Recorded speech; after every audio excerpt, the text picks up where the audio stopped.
Hello, everyone. How are we all doing? Thanks for coming into this after show from our Truth of Therapy session. This is the thing. I might do this regularly. This one might not be as long as the main live, or it could go on for longer. I never actually know. It's 11:15 for me now in the evening, so I'll go for as long as I can. But for those listening for the first time, this is a follow-on from what I just did on my main channel at Understanding Conspiracy. And this is going to be a little bit different from the Truth of Therapy sessions, which is my main podcast you can find on that channel. This one is something different. This one is more of a, I don't have the answers for what I'm trying to talk about today. And I really want you guys in the chat to let me know. I want you to actually genuinely let me know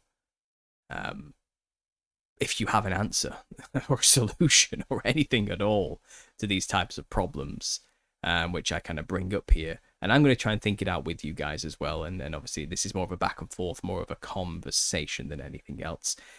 So yeah, thanks for being here. Thanks for joining me. I'm trying to set up the live control panel, but for some reason on this one, it has an issue. Let me just quickly switch my account here. To that one. Return to studio. Okay, I don't know why this isn't working. Let me just quickly go to my live tab here, see if this helps me in any way. Because I don't know how many people are watching. It's not telling me any stats or information, so I can't see a thing, which is kind of annoying. We'll just quickly move that, extend this. If anyone can tell me how many people are here right now, that would be great, because I don't know how many people came over. OBS is useless, and it just doesn't want to connect with the new channel yet, and it's just becoming this whole problem where I'm trying to get it to work, but it's just not working, and I don't know. I'll figure it out at another point. New channel problems, just figuring things out.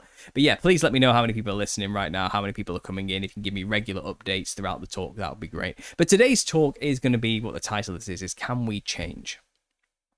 And this question I'm posing to you, let me flesh it out just a little bit more. 46 people here, that's great. Thanks for letting me know in the chat. So the question I really have for you guys, and I really do sincerely want you to get in on this conversation. I want to see the comments kind of answer it. But what do I mean when I say, can we change? Now, I understand individually people have the capacity to turn from their old ways and to be a new creation, to be born again. So individually, we can change. Even the worst of us, even the murderers and the perverts and the rest of it, the worst of humanity, they all have the capacity to be born again and free from their sin and forgiven of their sins, and to repent and to become a new creation in Christ. Okay. And that can be instant or a process for many people, depending on how much they want to fight it or struggle against the change and become something else within that. It is a process. I get that. I really do. But collectively, humanity-wise, there are more people who are completely lost to the world than there are people who have found Jesus and sincerely had that changed perspective where they want to be better. They want a future for their children. They want to be conducive to creating a civilization that can grow into something positive long term. We plant gardens because we believe in that there is a tomorrow worth planting a garden for. We plant trees for shade we'll never get to experience, because we have that longevity perspective of we are to have life, have it more abundantly, and forever be caring for the next generation. That tends to be a Christian ethos, a work ethic that we have, which we apply to life. But there's not a lot. We are a minority. In fact, if you look at the world, there's statistics all over the place telling us that it is a shrinking religion. The churches are getting empty. But then other people say, well, there's silent revivals that can't be documented by churches, and it's actually spreading further than ever. So there's contradictory ideas on this. But then when it comes down to something like, well, you can have the truth in Jesus Christ and be saved, which is wonderful. But not necessarily all Christians will get to the deeper truths of the hidden things in reality and get to the core roots of the problems we have to face. Do you think sincerely, on a realistic scale here, what chance does humanity have of collectively waking up enough to the obvious truths of the conspiracy and the truth of Jesus, primarily en masse, to a point where it sincerely will actually change the world? Do you guys think it's possible? Is any of it really possible? Now, I know a lot of you might come from the little season camp, I can already imagine a lot of you might have the opinion of, well, no, it's all just going to end anyway, and there's no hope, and there's no point trying. Some of you might be in the futurist revelation camp, where, well, the tribulation's about to happen, it's about to be a rapture, and it's all about to get destroyed anyway. So there's nothing you can do, so don't bother, just focus on yourself, and that's it. Something deep down within me that tells me maybe that's not perhaps what we should be doing, regardless of what's to come next, because we don't really know what comes next or when. We don't know how long we have, either. We don't know when we are, and I mean that. Okay, I've said many times, we have no idea who we are or when we are necessarily as a people on our historical timeline.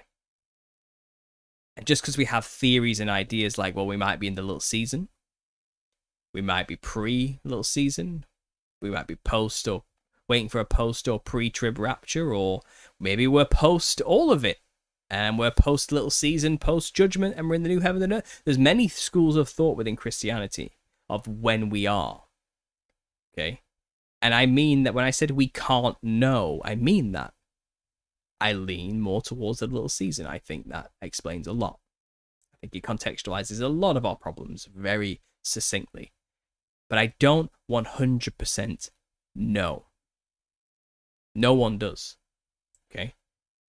And I'm one of the main proponents of the theory, and I've put out so much work on it, backing it up. But you must always leave that reserved room, I feel, for the very real possibility that we don't actually know when we are. We really don't. Okay, the devil did his work here. And we are in a bit of a haze to the timeline. So with that in mind, does that render us useless? I don't think so. I think we're supposed to live our life and have it more abundantly, go forth and have dominion over the earth, and plant trees that for shade we'll never get to experience. I really think we should be doing that. Okay? For whenever judgment is, God can postpone judgment if he finds just one righteous man. You know what I mean? Like, I think we must remember that we're not supposed to be doomsayers or bringing doom or hopelessness into the world. We're supposed to be bringing hope, good news, a chance of a new life for those who are lost in their old. And I feel like there's a level of positivity we need to have, a belief that it's worth planting the garden. It's worth planting the seed. It's worth having the family. It's worth building something that will last. Because that's the kind of world God wants. Okay? We should be an example of that ethos. We're not supposed to be parasites on the earth, or we're not supposed to do nothing and just wait for somebody else to solve all of our problems either. We should be taking responsibility. A Christian civilization should be one that does have that communal togetherness aspect of everything we do is in service to others. To what end, if it's all just going to blow up in our face anyway, none of it really matters because it's all doom and gloom and we're all going to die and face judgment either way. It's kind of, okay, so why bother tending to the widows and the orphans and the homeless and the sick and to the desperate, why bother helping anybody ever? It doesn't matter anyway, we're all going to die either way, and like very soon, it's all coming very soon, tribulation's about to happen. What's the point? The great, the Gog-Magog war's about to happen any time, so why bother helping anybody? That doesn't sound Christian. That's not right, is it? Something wrong with that ethos. And I think a lot of people in the truther community are prone to falling into that. And that's not being set apart from the world, because I've been observing the world recently and the dramas the world is caught up in, be it, mass extinction, racial extinction events through replacement worries, or corrupted politicians instigating terrible policies that are bleeding people dry monetarily, or wars in the Middle East, or rumors of wars here and there, and you've got just the vast people losing their livelihoods and jobs to technology and the rest of it. And the world's dramas are terrifying. It's going, like, they are completely wrapped up in them. It's rough. Okay? For everybody living in the world. And the whole, even non-believers are pretty hopeless about the future and think it's all going to collapse and become terrible, and there's no point living for today. I might as well just watch the slop, eat the slop, live for myself, have no future, have no children, and die with my lineage where it ends here. Because why bring a child into this world? It's hopeless and endless, and there's no point. Are we Christians any better if we're also acting as though, well, you know, Christ is going to come soon, tribulation's coming to judge all these filthy sinners, and I'm going to be safe in the clouds anyway? Or, well, the Gog Magog war's about to kick off, and fire's about to come down from heaven anyway, so why should I bother doing anything? Like, is that really any different than everybody else who's paranoid about the social structures of society collapsing? It's all miserable doom and gloom, and we're supposed to be a light in the world. We're supposed to bring hope. We're supposed to help the sick and the poor and the elderly and the lonely, and preach and be there for people. We're supposed to build strong communities. We're supposed to be there bringing good into the world and oppose that energy of hopelessness by living a life that's conducive to a future of hope. Right? Doesn't that feel like what we should probably be doing? Like, I kind of feel like that's what we should be doing. But I'm not seeing much of it lately. And it's worrying me. Like, I feel like, especially in the conspiracy world, we're not allowed to have a positive message. Because we should be panicking and horrified and worried about the horrors that are all around us that we're exposing all the time. And I think there's like a masochism in the conspiracy world. It's like, I'm here to hear about the horrible things. Don't give me a message of hope right now. That's not what I came here for. I want my money back. Like, I'm here to listen to the horrible stuff. I feel like there's a lot of that. You know, I feel like there is a lot of that. So let me get in the chat. There's my overall question. Let me know. You know, let me know if you have a solution. I'd like to hear it. So let's see where we're going. Advantage Design, thanks for being here. Hello, late night from Sweden. Yep. Lol, right, I don't know what to expect when I click the button, but hi again. Made sure I subbed and set the bell, says Cindy Shaw. Thanks, Cindy. Brooke Bootle saying hi there. Got caught in the wormhole, but I punched through it. I hit the wrong button after I got here and kicked myself out too, but I'm back again. Change is difficult. 59 people here. Ex-junkies even.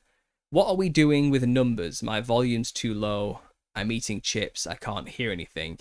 No, should be the exact same setup as we had earlier. The numbers are just to tell me who's listening. That's all it is.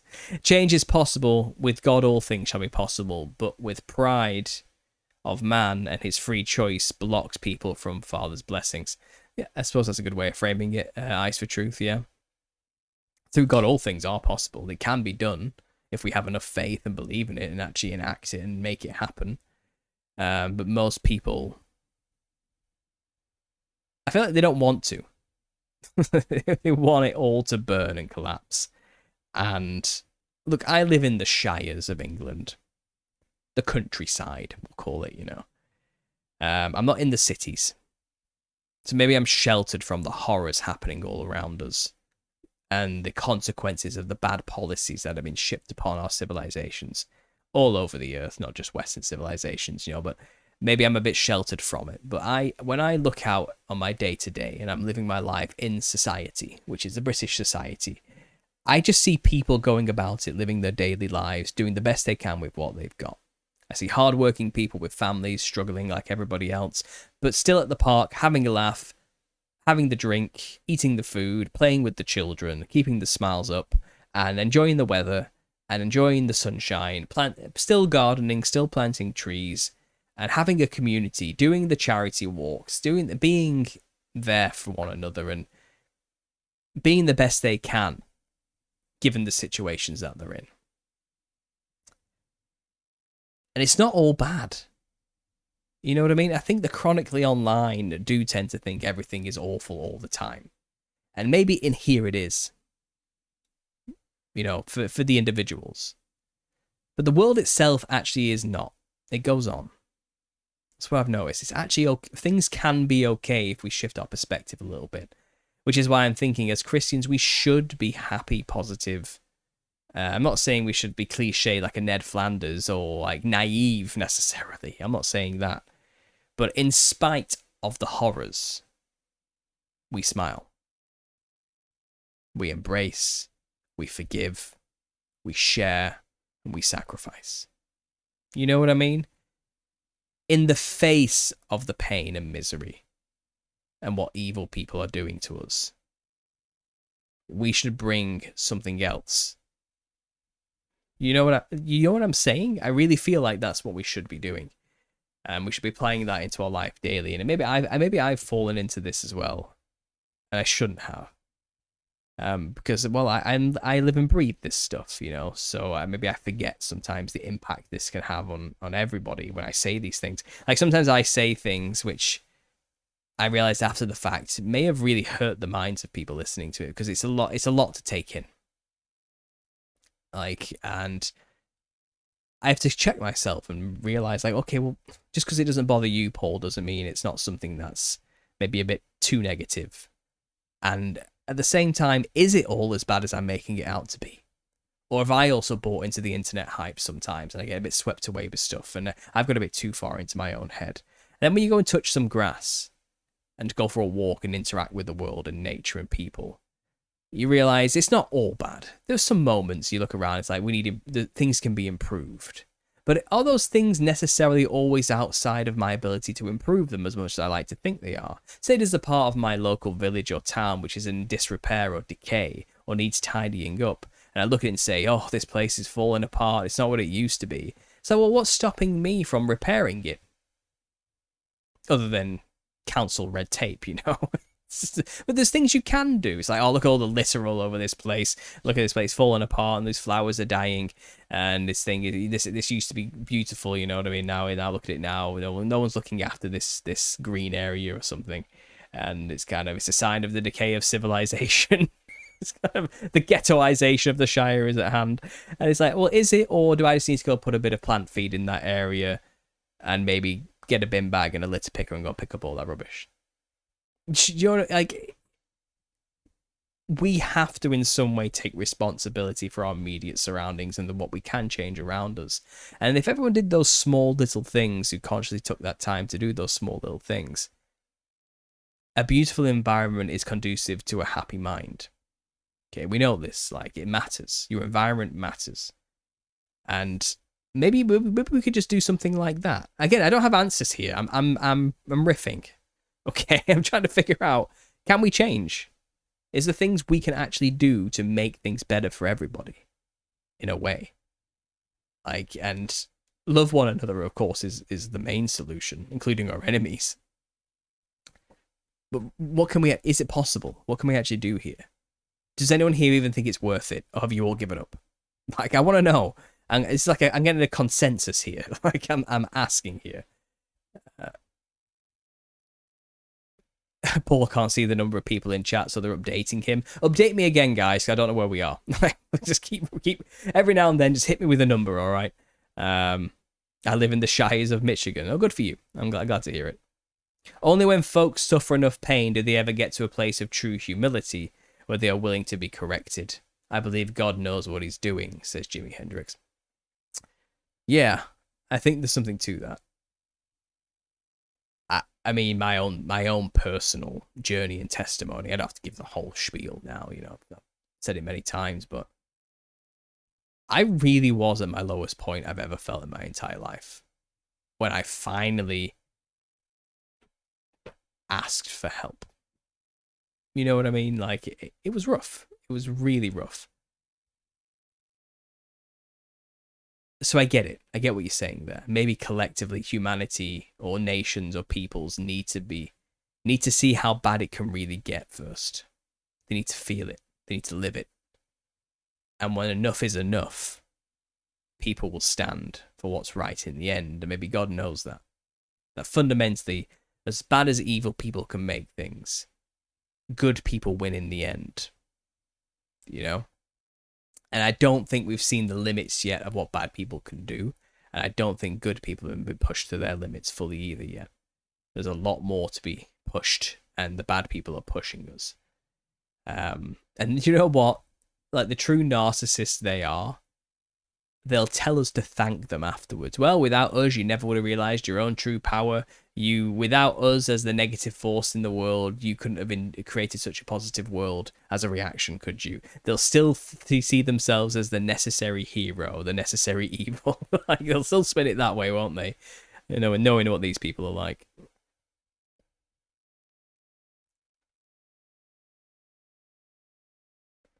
The path to everlasting life is narrow and few find it. That's true. It's covered in Matthew 19, only like Christ says in verse 10, not many can receive this truth that marriage where you can divorce is evil. Not good to marry if you can divorce. Not many receive this. I don't know what that's about, Morgan. That's I don't know why you're mentioning that necessarily, but okay. Sometimes I check what Truth Unedited is saying. His audience regularly say they're excited because he tells them second coming is imminent. Don't see how they can be excited to see innocents suffer. Well, yeah, I mean, when you really get down to the tribulation and you read the description of what it is, it's brutal. It's complete destruction. It's death. It's war. You know, it's 99% of the population complete and totally decimated, and then the remaining of that decimated amount are just tortured. It's really horrible. Like it's chaos. And obviously the faithful in Christ will be resurrected first, and maybe a select few will not have to worry about that because of a rapture, perhaps, if you're into that kind of thing, though I'm not totally sure about that, you know.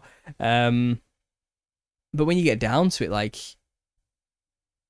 sure, these people might not have believed, but I don't want to see them suffer. And that's what tribulation is. It's the witnessing of the wrath of God, the judgment of God on the unrighteous. And it's really, the angels averted their own eyes when God put judgment upon the watchers for what they did. You know, they couldn't believe it, and it was shocking to them and brutal, and it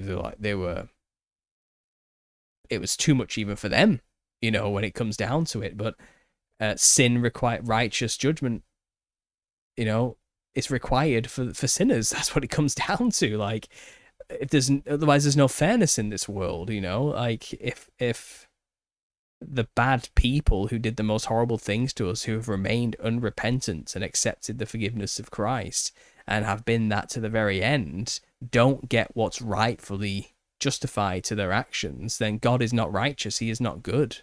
He is not a good judge.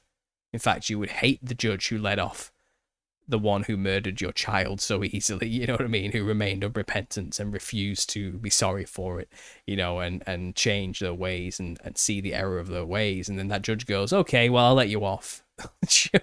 Like, that's not a righteous judge, is it? And the problem is with judgment is there's a lot of unrighteous people in the world who don't want to hear it. And they hate that. That's hate speech to the unrighteous, you know, judgment, consequences for my actions. How dare you? That's kind of what it comes down to. Hey, Paul, how are the kids and family? Is everyone well? We're okay. We're doing fine. We're tired parents because we have a 4-year-old and an 18-month-old. And they're both at very different stages in their development. Both very difficult stages development. One of them's learned to walk and is starting to assert themselves and their emotions, and it's just, you know, toddling about, just being what they are, causing chaos. The other one is trying to get their independence and is self-actualizing quite a lot, you know, and is asking a lot of questions and soaking it all in, and is really getting control of their body a lot more as well, and is bouncing off the walls and is a ball of energy. And, you know, you've got to cater to both of them. And as parents, you know, we're stretched thin. It's rough. It's hard. It's parenting. It is what it is. I wouldn't change it for the world. Don't get me wrong. But I think we're a bit tired, but I think we're doing all right. We're trying to manage our own emotions throughout all of this, because as millennials, no one ever taught us how to self-regulate. So we're also learning how to just control our own anger and emotions and not mentally scar our children, you know, which is always like a paranoid fear of a millennial parent, that we're going to traumatize them like our parents traumatized us, and we're doing everything we can to make sure that's not the case. And when we fail, we feel horrific guilt and all this type of thing. And I'm not perfect, you know. I'm discovering a lot about my own inner child and traumas, which I never knew existed until I had children. And doing all that, the family life is what it is. We're at a stage in our life, and we're making the best of it as best we can. And yeah, it's getting better. I think we're getting a lot more sleep than we used to, and the kids are behaving really well and learning, and there's more good moments than bad moments. Let's put it that way. But then, you know, everything else, work life and money life, money's okay. Our work-life balances, we're getting it quite good now. We're in good swing of things. We're trying to get a house. We really want a house that's bigger than what we've got now. We've got it's not a 3-bed. It's 2 okay-sized bedrooms, one behind this wall, one behind next to that one, and then this tiny little box office, which you couldn't even put a single bed in. It's not legally allowed to be called a 3rd bedroom because of its dimensions, but it makes a good office. So I'm using it as this little box office space right now. But the kids are sharing a room, and they're going to want their own space, and they can't share a room forever. We can't stay here forever. Okay, it's a fact. We just can't. We're going to have to go into something bigger. But the property market is absolutely royally screwed. And our deposits becoming worth less as inflation increases, which we've saved for years to have. House prices are way too high, and nobody's willing to budge on price because they're delusional, and they believe their houses are worth way more than they are. And a lot of people selling their houses thought that would be their retirement money because they didn't plan for it, so they're not willing to take less because they need that money to get a smaller house and to live off. But the problem is nobody has the kind of money they're asking for. So the house is only worth what people are willing to pay for it, and nobody's buying houses anymore because everyone's broke, and sellers aren't willing to give reasonable, realistic prices for the property. So we're stuck in this horrible stalemate. We're just waiting for something to give. And house prices do seem to be lowering a little bit now, slowly. I think the crash is coming. I think the inevitable is on its way. We hopefully can benefit from that before we miss our chance, and it just becomes a problem where banks won't lend money for mortgages, you know, because it has become so terrible. We'll probably get locked into an awful interest rate because that's all we can get now, and end up paying double what we pay for this each month for a slightly bigger house that we can call our own, where the kids can at least have their own bedroom. And it's just stressful because it's kind of, we rent this, but it used to be you buy a house and the mortgage payments would be less than renting. That's just not going to be the case. It's going to be double. And then there's bills on top of that. And that's bringing us down. It really is. It's depressing. It's kind of, we have been utterly screwed out of the market. My generation is shafted. And it all just comes down to money. That's the fact of life, isn't it? Like, where we're going to get the money to afford all of this forever? How can we know securely and safely that we're going to have the income always coming in to pay for these bills that are going to increase all the time when YouTube is so shaky and the rest of it? And, you know, I have faith God will provide, and I think when the second book comes out, it'll help quite a lot. And, you know, I think the channel's only going to grow. I don't see that happening. But at the same time, income has kind of stayed stagnant and decreased a little bit because YouTube has decided to not monetize as much as they used to. Right? Because they're focusing on shorts rather than long form, and it's just balances, you know, which is why I have this second channel, not only because I need a backup, but also if I can monetize this fast. I'm almost there. 1,000 subscribers and 4,000 watch hours would be the way to get this monetized.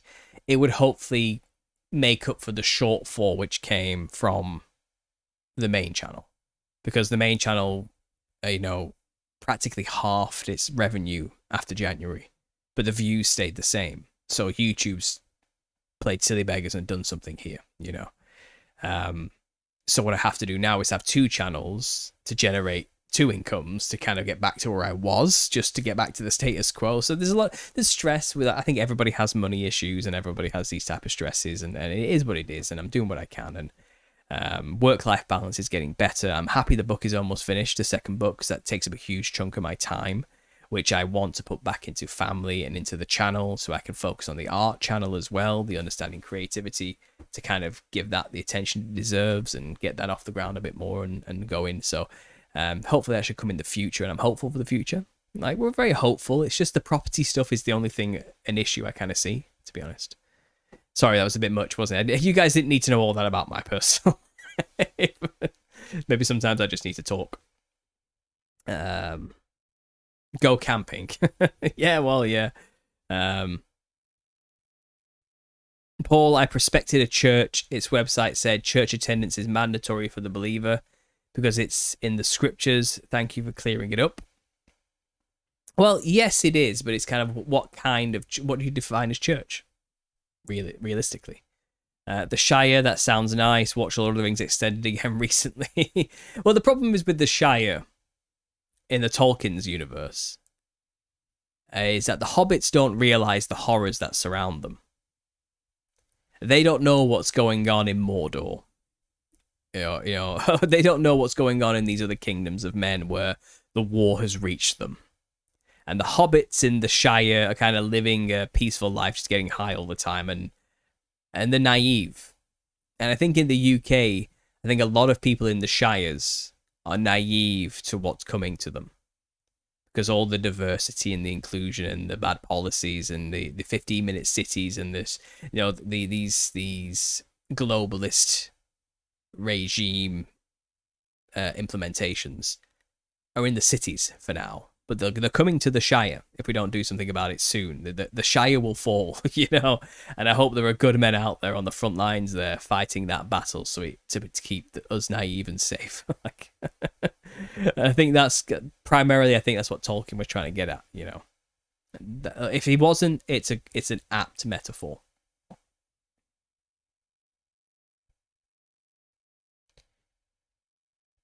Steve Oz, I'm at a low point now. I'm sorry to hear that, Steve. It is totally worth it. God smiles on the righteous, and that is enough. Paul, time is going fast these days, says Techno Kid. It's a struggle to keep up with the basics. I think you were on point when you said we need to stand by Jesus, period. There is nothing else we can do. Well, basically, yeah, but I think there's things we can do for ourselves. So if you haven't got your life in order, then you can't really expect to be helping other people. I think that is another thing that people just need to realize. God wants you to get all your... is it chicks in a row? Is that the phrase? I can't remember what it is. So you get everything in line and sorted for you, so then you can go out there and help others. I think that's step by step. You know, you first, and then go out to help others. And I do what I can on this channel, obviously, and my immediate family are what's important to me as well, primarily, and my own health, because I have hemochromatosis. I do have periods every 3 months where I crash and my body can't handle the iron overload, so I need to get the blood drawn to get the iron out of my body, and then I heal. I'm back to normal after a couple of weeks, and I don't want that to become like a victim complex where that's my excuse for not doing anything. So I'm going to the gym and I'm working hard because I want to get my body in order. I want to be thin again. I become a fat blob, a horrible mess, and I'm ashamed of myself and I hate it. And I don't want my children to see me like that. Like, I think I need to stand as an example to them, and I'm being a bad example. And that's it. And also, I want to live longer. And if I have hemochromatosis, I need to stay healthy as I possibly can be. Because it comes to consequences if you don't live right, you know. And joint pain is one of them, which can be... and it inhibit me working out and exercising, but I'm going to fight through that pain anyway and do the exercise anyway because it needs to be done, you know. So that's kind of the way I'm doing what I need to do. I think once I get my health in order, I'll have more energy, I'll be positive, my cortisol won't spike as much, I will get less stressed and snappy with the kids, and all these sort of things kind of knock-on effect to everything else. And then hopefully, again, once the book's published and I've done the promotion, I'm on my podcast circuit again, and I can then maybe get deeper into the word, spreading the gospel. Maybe I'll have more time to go out there into the community and do more for them as well. And it's kind of, I want to do these things, I do. It's just when you're trying to get your own life in order, it's hard. It's hard to find that balance and to get out there. It's like I have immediate problems and fires to put out here before I can go out and put them out there. It's like, it's that issue first and foremost. Like, deal with the prioritize. You know what I mean?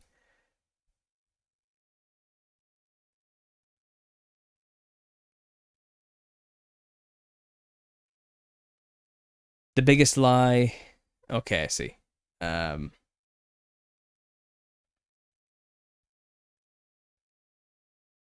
I think Satan and his two buddies, the false prophet and the beast, only have the demons to torment them, but Father does love them too. So only fathers know Satan's demise. Yeah.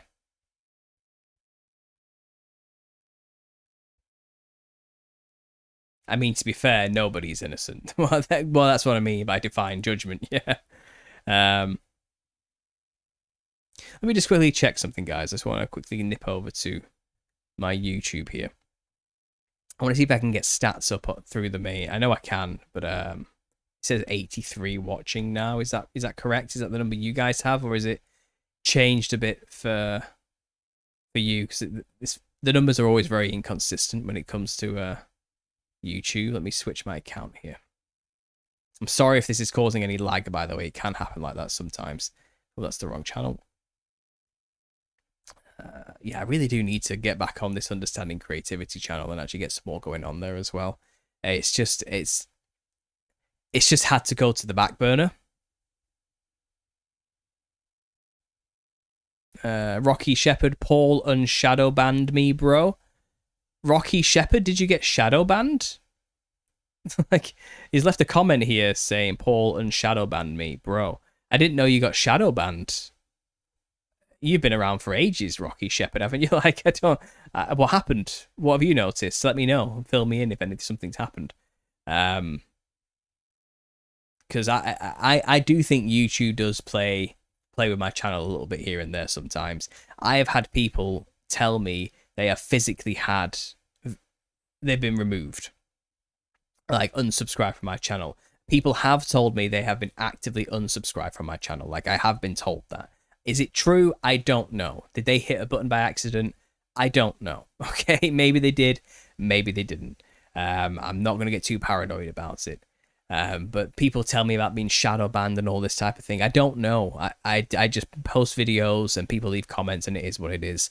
I occasionally hide people from the channel who leave really horrible, disturbing, extremely racist or like just xenophobic, horrible comments, which or they accuse me of evil things without any basis, or just crazy people. You know, I delete the crazies. Like, I'm all up for reasoned arguments and debates that disagree with me, but when you just come in being wide-eyed and mental, then you're going to get banned. Like, that does happen. I don't think Rocky Shepherd did anything like that from what I remember.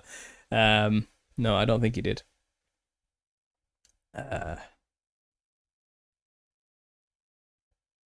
A lot of Himalayan salt has extremely high amounts of iron and magnesium. Switch to Celtic. Okay. Well, look, there's not really anything I can do about my iron intake. It's everywhere. I'm not going to live in fear of food, but I already have a solution, which is just draw some blood out every few months and the iron comes out of your body and you're back to normal and there's no problems. It's a quick solution. Okay, so I just do that. There appears to be a lag. Yeah, that's probably because I quickly checked on YouTube how many people are watching. It says 85. It seems to be saying consistent. I'm going to assume it's going to remain consistent, so I'll just minimize that now. Hopefully that stops the lag a little bit.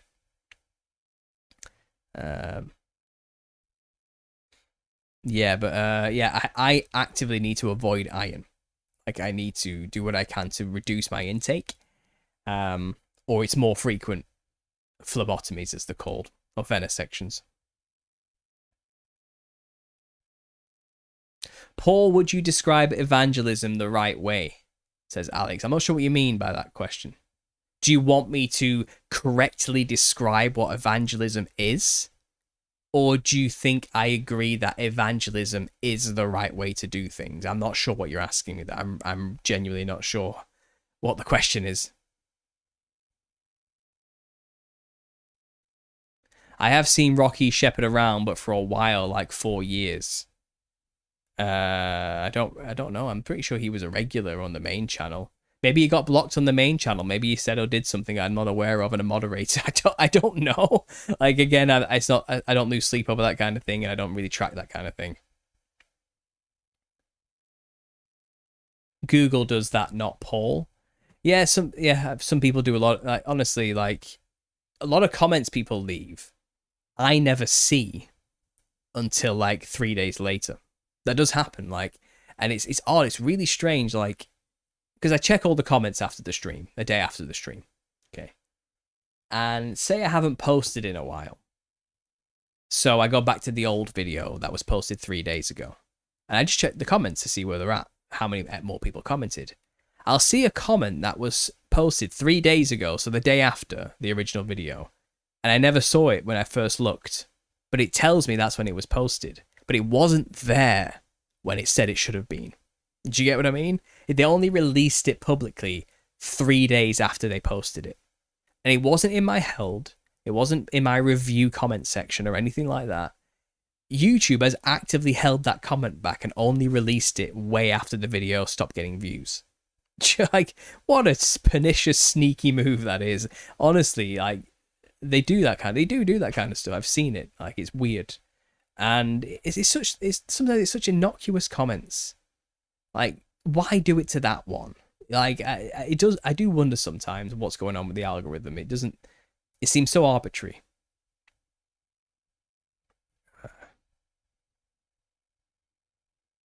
Sounds prescient. It's not looking good. I don't know what you mean there, Ringo Starr. What's prescient? Get all your ducks in a row. Chicks in a row, ducks in a row. Yeah, I don't know all my idioms or phrases, I'm afraid. Sorry.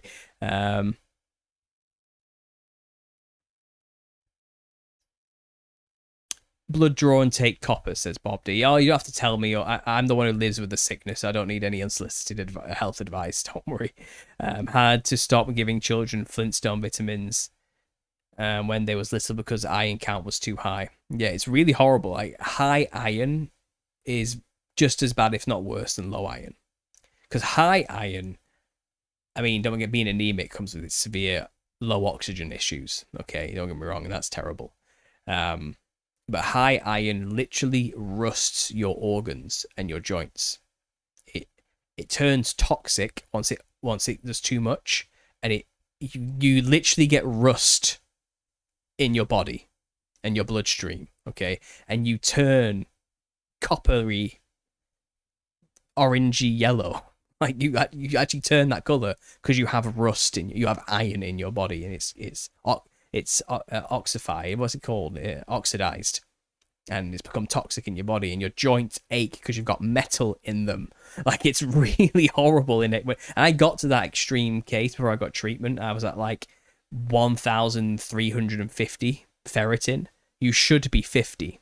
That's what your body maintains the balance at, and anything below 50 is anemic.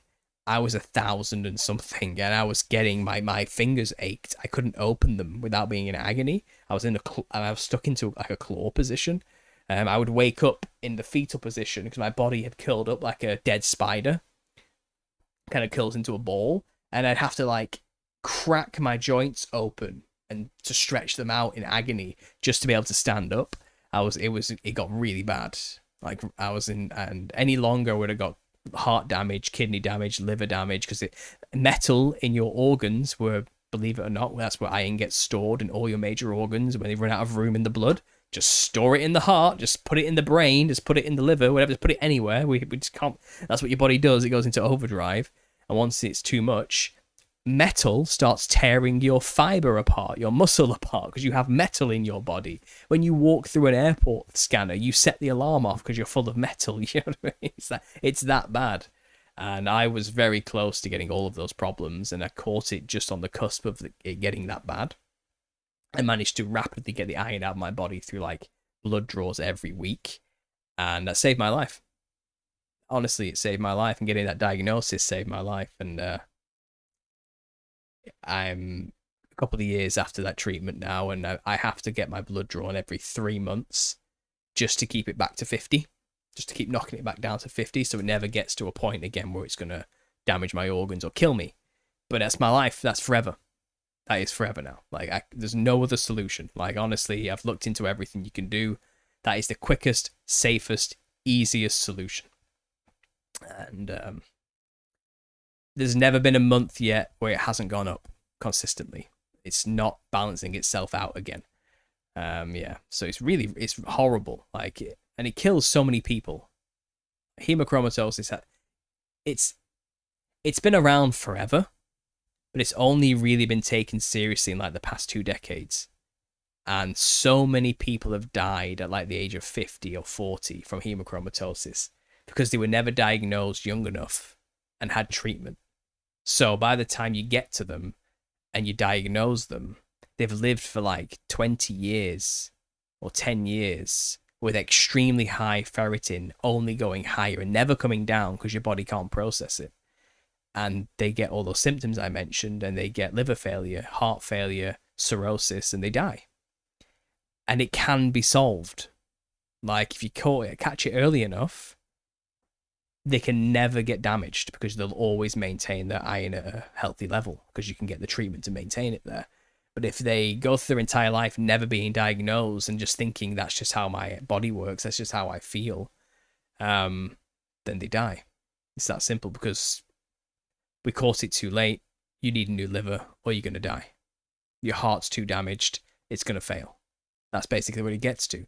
So I urge anybody who has any of the symptoms I mentioned, extreme fatigue, always feeling like you've run a marathon even after sleep, like a buzzing, humming sensation in your entire body that never goes away, extreme joint pain, extreme nausea, just random stabbing pains in your torso for no reason, like severe like heart pain and liver pain and kidney pain, like, and that lasts. That's iron toxicity damaging your organs. That's what it is. You're overloaded with iron. Go and get checked. Go and get a ferritin test. It might save your life. If you can catch it early enough and get your ferritin back down to a reasonable level, you can avoid damage of your vital organs. I just really recommend doing it, okay?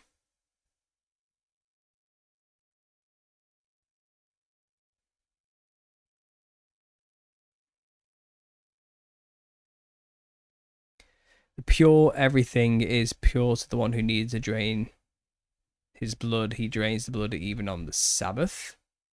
And Morgan, I'm not sure what you're saying. I feel like you're going down some kind of weird. You're going down some kind of weird route here. I don't know what exactly. I don't know. No, okay. Paul, oh my god, I just drove 20 minutes listening to your testimony just then, RE family, etc. And after following your story for a few years now, brought a tear to my eye, says Brooke Brutal. Well, don't worry about it, Brooke. Like, I don't think my problems in life are any worse than anyone else's. Like, everybody's going through something like this privately. Everyone's going through something that's just horrible. Illnesses, diseases, money problems, just living situations, stresses, struggles, depressions, being stuck in places, or not progressing how we would like to progress. So everyone has these type of problems. It's just life. I'm not trying to garner sympathy like mine's any worse than any others. Thanks for your listening and caring, I suppose. Like, thank you.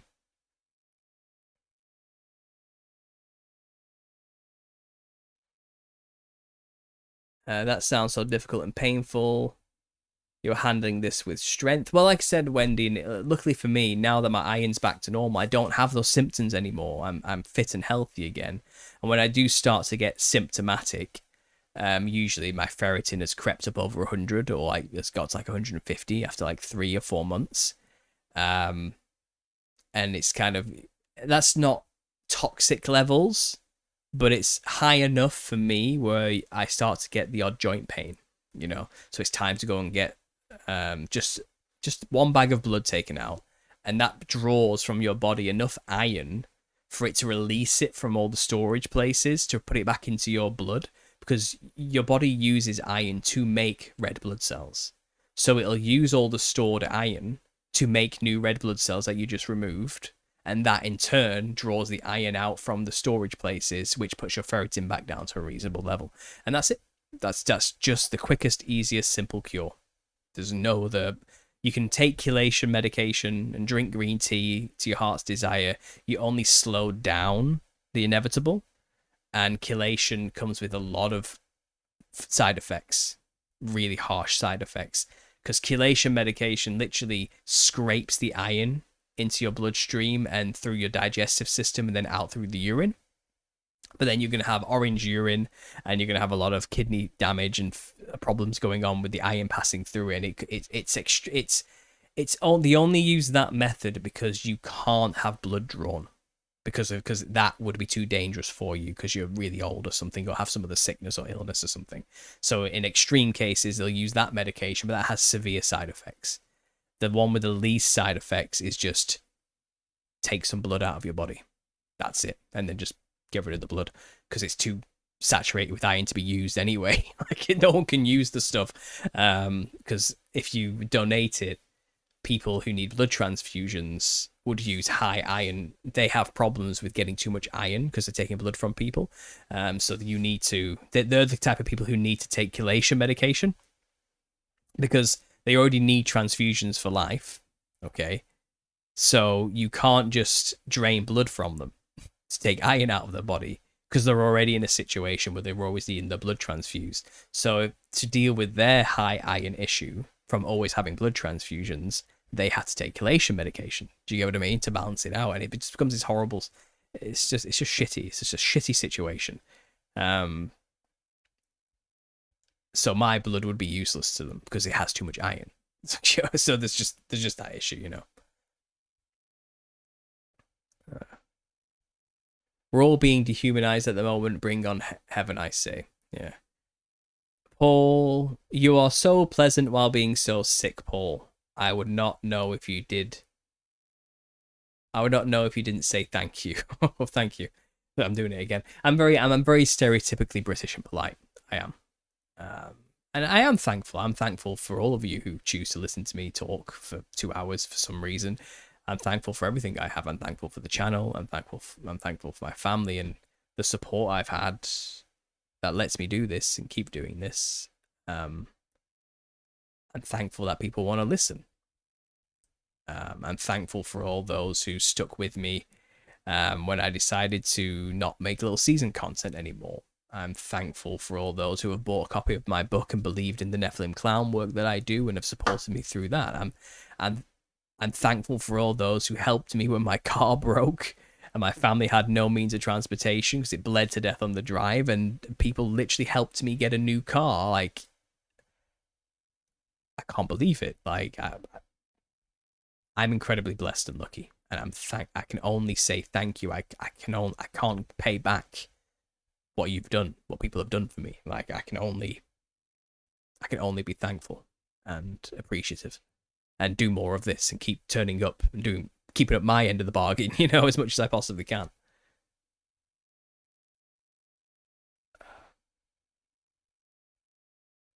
I wonder if something related to digestion, says Brendan. I'm not sure what you're talking about there.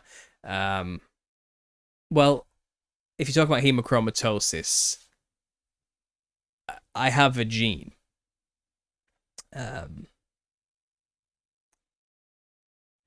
My parents, this is how it works, okay? So you have to have two parents. Obviously, both parents have to carry this gene, okay?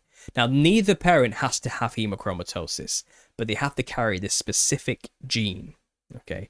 It's called the C8HZY something or other gene. And there's different variations of genes that you can carry, but I have the full-fledged version, not like, there's like partial hemochromatosis, which is a slightly different named and numbered gene, but I've got the basic full-fledged, it's just hemochromatosis, no caveats, nothing in between.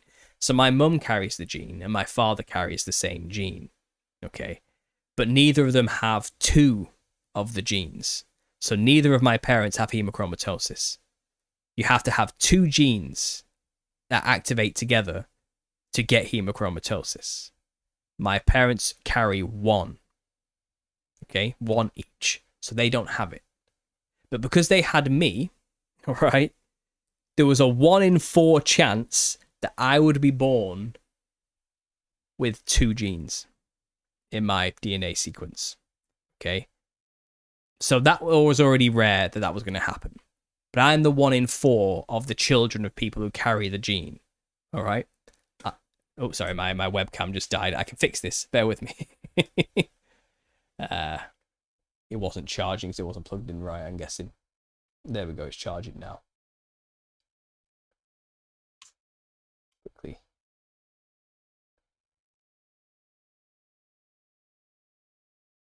Right, while that's switching over, I'll tell you what I can do. I can go to capture card, properties. I'm going to switch to a different camera. This is the one on the front of the laptop. There it is. I'll give it a quick clean because it's not been used for anything in a very long time. I'll quickly switch that up a little bit. There it is. And we'll make it so it's full screen. There we go. It's not quite as good as the other one, but yeah, as I was saying, they had me, and there's a 1 in 4 chance that I would be born with 2 genes. You have to have 2. You can't just carry 1. But I got 2. Okay, so I'm the 1 in 4. How lucky am I? And then there's a 1 in 4 chance that will activate and you'll get hemochromatosis. Okay. I'm also the 1 in 4 of the 1 in 4 where it activated. And I now have hemochromatosis. It activated at some point when I was a teenager, 19 or 20, and it's been creeping up ever since then. Okay, slowly, because you can see from my previous blood tests going back my entire life, it was around the age of 19 to 24 where you could see there was an increase, because that's how far apart I had blood tests, because there was nothing wrong with me because I'm a young kid, you know. But then as I started having frequent blood tests after that, you can see it going up in big chunks, and it's getting bigger and bigger as I get into the age of 30. And I started having problems, attacks, pains, aches, and then I started investigating and trying to figure it out, and I had to fight for my treatment and everything and get a diagnosis, and we got to the bottom of it and got the treatment. So it took a long time, but you see this, it activates at some point in your life because you carry both genes, and that's it then. There's nothing you can do to stop it. But what it does is, this is the technical stuff, it deactivates a process in your duodenum. This is the phrase, I know I'm getting a bit technical here. And for those who've heard that word before and don't really know what a duodenum is, I'll explain. It's where your liver attaches to your intestine. Okay. So food, or is it your stomach? Like the pipe of your stomach that comes out of your stomach or something like this. It's like a filtering process, okay? And what normally happens is the liver absorbs nutrients through the duodenum from the tube, from the digestive system, where it joins the digestive system. That's the duodenum. And it's kind of like a filter. So when you eat something, it only takes so much of the iron out of the food. Not all of it, just a little bit, okay? And that's what the duodenum does. It regulates how much nutrients it takes from certain foods, like a steak, okay? And there's different types of iron. There's heme iron and non-heme iron, and red meat is a good source of heme iron, which is what our body absorbs more naturally. And if you eat a steak, you'll probably take about 30% of the iron from it. Because my duodenum has now been deactivated, it doesn't function like it should anymore because of those genes. I take in 100% of the iron from everything I eat from now on. So my body gets overloaded, okay, very quickly, and it can't work fast enough to get rid of it. So what the body does, it stores the iron in the body for later. Now that's pretty normal for most people, but no one ever usually gets too much iron from food where they have to store any of it. Okay, most people take what they need, the body uses it, and you always maintain an equilibrium of only staying at 50. But because I take all the iron, it takes what it needs, it uses what it needs, and that excess it doesn't need gets stored. And that just keeps happening. And it doesn't stop happening. It will never stop happening. It's too late. Like, that's it now. So I know some people want to give me like medical advice of how I can find a solution for this. I've looked into it. I can't. Like, this is just how this is how it works, and I can't change this. Like, there's nothing there's no miracle cure here. Maybe somehow one day I can get it to deactivate. but I've yet to see any cases throughout history where this has happened. Okay, it just doesn't seem like a possibility, unfortunately. I know all things are possible through God, and He can heal me and the rest of it. I've prayed for all of that, and it hasn't come. So this is just my lot in life, as it stands, and I'm not gonna make a big deal out of it and like complain about it. I'm blessed that we found a solution, and I'm not gonna die from it now. That's just kind of how I take it. I'm just trying to see if this camera's working again. So bear with me. There we go. I think I've got it. Let me just quickly switch this back. But I've had a lot of good-hearted people who have given me lots of solutions and advice, which I'm telling you, I know will not work. Okay, I've gone into all of it. I know everything I can about this thing. This is just what it is. So sorry guys, I'm just trying to fix this. The angle's all dodgy. There we go. I'm just gonna move that up. There we go. We're back. We're back. I've got it sorted. We'll just call you Rusty. You just call me Rusty. Yeah, whatever.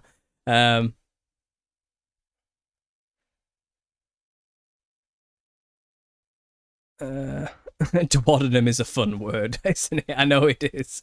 I never thought I'd know what a duodenum is, but now I know what a duodenum is, and so do you. If I have to know, you also have to know. That's why the beard is rusty coloured. It is, but if I zoom in, it's going grey. Let me just switch that camera back round. That's the behind scene. It's just a wall, nothing special. If you look closely, it's smattered with grey hair. There's one. Some in there. It's going, guys. It's gonna be this big chunk there. It's gonna be white soon enough. You can see there's one here that's kind of just sprung up. The beard's gonna go grey, and then no one will ever call me Ginger ever again, because this one up close, as you can see, is more of a gold colour. It's not really ginger. It's not orange. My eyebrows and eyelashes are blonde, as blonde can be. Yeah, so the gingerness is disappearing. It's been fun while it lasts. I know a lot of people have enjoyed calling me Ginger for that reason, but yeah, it's not going to last much longer. I can tell you that. But yeah, it's going grey. I'm going grey. I'm 34 on the 4th of July, and I am middle-aged. I'm officially probably halfway through my life, give or take. Going off averages, something like that. Let me just quickly check the chat.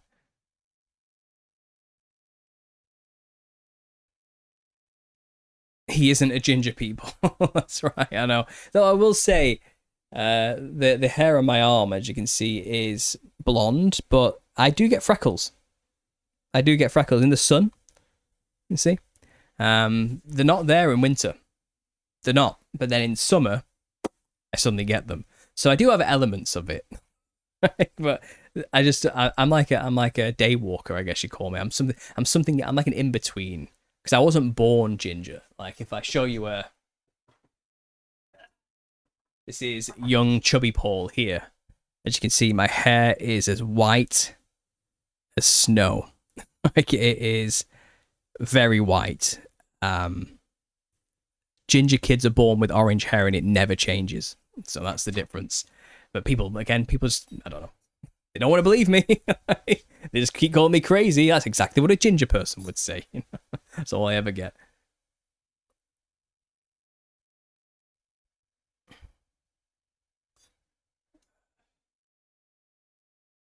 Maybe 2 grey hairs. No, they are growing rapidly. Like, it was just a few, but now it's become a dozen, and then another dozen, and they are appearing. Not up here yet, but in the beard. The beard's going first. I'm at that point now.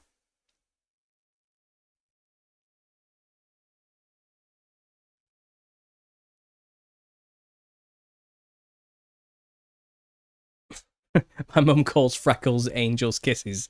Okay. I don't know about that. I don't know about that. How very disgusting, little brother. What's disgusting? What did I do?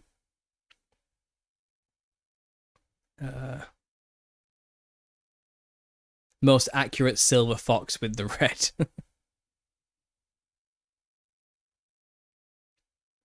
Very listen.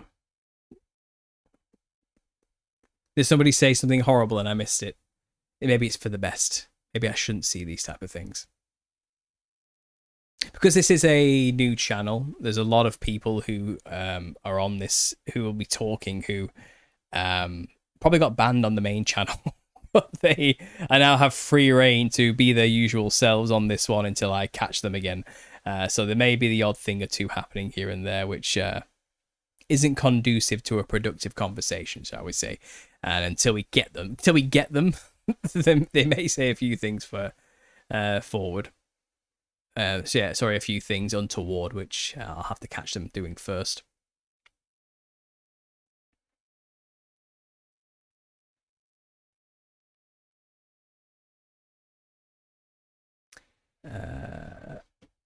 The after party, yeah.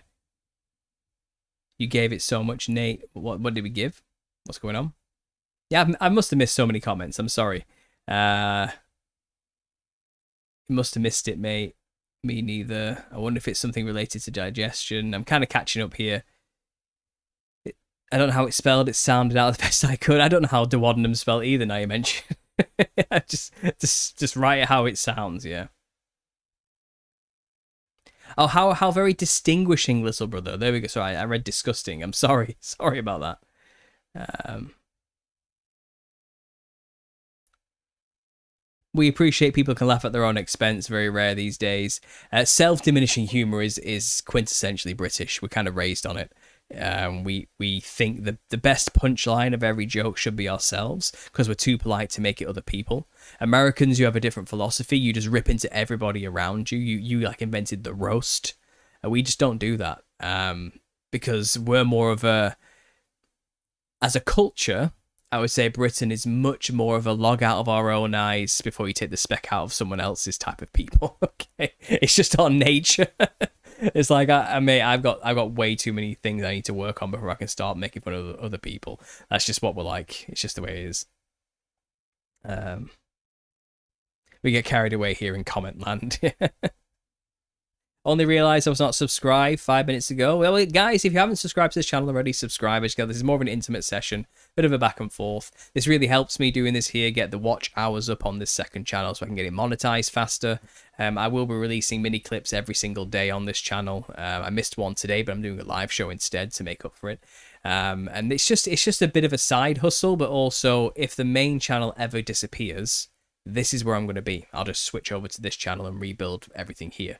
It's just the way it's going to go, okay? And obviously everything I have on Spotify is backed up for the main podcasts, so that's there as well as a backup and on all the other podcast formats. I don't have my video streaming platforms on anywhere else because nowhere else is really accessible. No one cares about anywhere else. BitChute is banned in the UK, and all the other ones are crap. No one uses them, and Rumble has a terrible interface and monetization system as well. So I'm just not interested in it. But I'll just make another YouTube channel and start again. So this is the backup. So please subscribe if you haven't already. This is church, says Go-Kart. I guess it is in a way. I won't call myself a pastor or a preacher, though. You guys make your own fellowship in there, and I just kind of ramble, to be honest. You guys just stick around, and I'm thankful for it.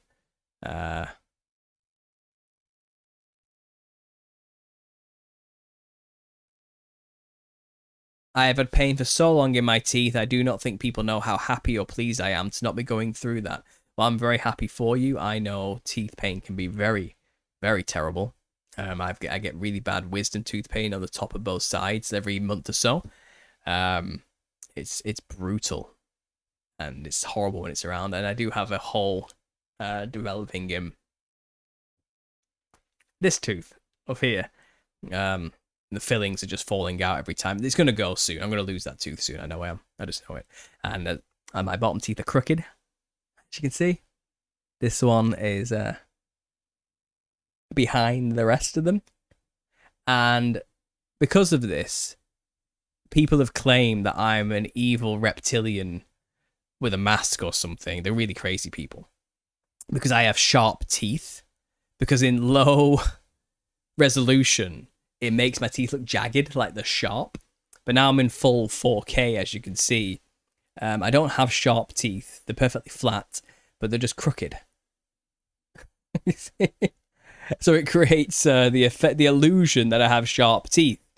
And people want to say, oh, he's got weird pupils. It looks like slits. And it's like, no, that's not what's going on. If you look really close, perfectly round. And those two white lights you see, let me show you. I have one here, reflecting in my pupil. Okay, it's nothing fancy. It's just a light with a piece of paper over it. And I have another one just here behind me on the wall, just under my shelves, doing the exact same thing. And again, that's just a shelf up there. Nothing fancy. It's got books on it and stuff. And as a result, it creates two dots on my eyes. And again, in low resolution, from a distance, it can make my eyes look a bit like slits, kind of. Okay, and I can't control that. That just is what it is. But in full 4K, the truth is revealed. I'm just a dude in a tiny box office with a very low budget system setup going on here, which with crooked teeth. I'm just British. You know, that's it. I'm nothing untowards or weird. This isn't a mask. It's very real. And there's nothing I can do about it. I'm sorry if I look strange. Like, I'm sorry I look a bit weird to you guys sometimes.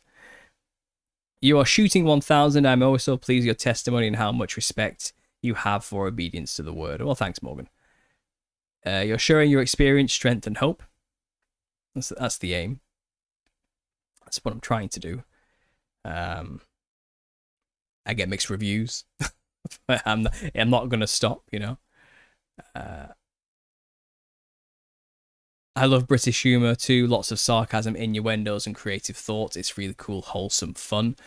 Yeah, we try. It's just how we get by with the shitty weather. That's basically all it is. We spend a lot of time indoors with each other because we can't go outside because everything's terrible. So we kind of have had to learn to make the best of a bad situation quite a lot. And humour is how we cope. And it's developed into this dry sarcasm and we're quite verbose. I am, at least. I like to do a lot of wordplay when I'm getting funny with the family at home, and I like to add emphasis to things where emphasis shouldn't be. Like when you say things, like it's hard to give an example right now, but it just adds this spice or flair to the way you say mundane things, and you just add the inflection in the wrong place or the upward. I can't. If I can ever come up with some examples, I'll start writing that. I'll show you exactly what I mean. But we have fun. A lot of innuendo as well. I don't know why. It just makes life a bit more interesting, doesn't it? And now for something completely different. Cheers. Yeah, I found that the English with defined canines, but you have canines, tiny spike for meat eating. Not even match on the other side. I have canines, yeah. I thought all people had canines. My front two teeth are very big. I have like chipmunk teeth, squirrel teeth. I can't really do anything about that. I know they're very big. And I don't know. I just have a crooked mouth. I have nothing I can do about it.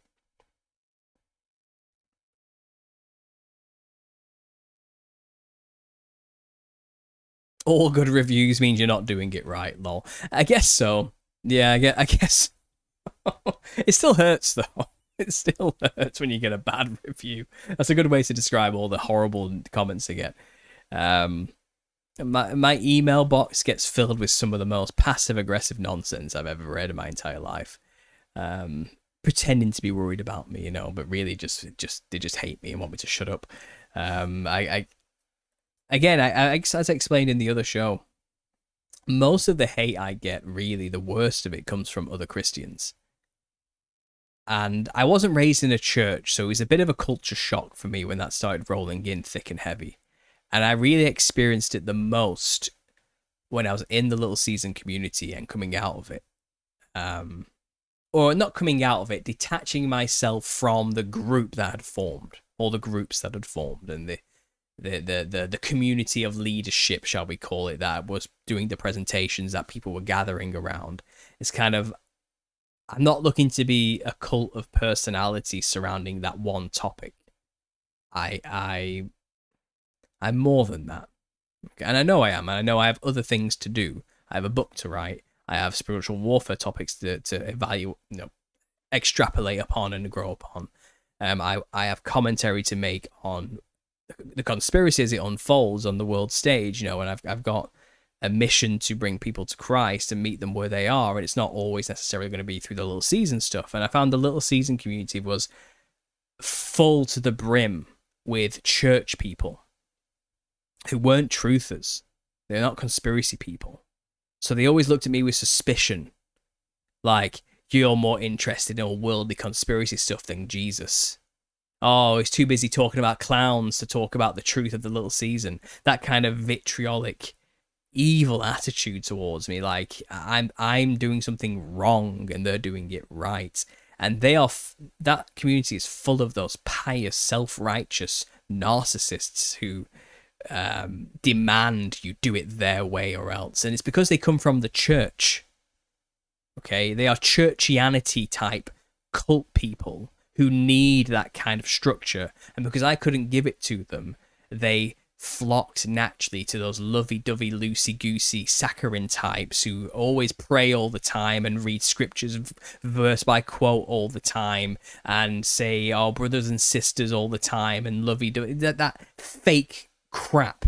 Okay, it is, and it is fake. I don't care what anyone says. They're doing it publicly as a display of virtue of being a good Christian, because they don't have faith to believe that they can be themselves individually as God created them, because they don't have a personality beyond that, unfortunately, because I don't think they've ever truly cultivated it. Or I think they lack serious faith as a result, to be honest. And they didn't like me as like a member of the community because they thought it should be done this way. And they brought a lot of baggage from their churches with them. And they created a new church that's just like those old ones around the Little Season topic. And I was anathema because I'm non-denominational and I stick to it. And I made the phrase many times, the last thing Christianity needs is another denomination. And I don't want my name attached to whatever the hell that has become. No, thank you. That's not what I got into this for. My work stands. It stays. It remains. Go and research it and find all my work on there. But that community, they're not my people. That much was very clear. And I wasn't welcome. And I don't need their approval.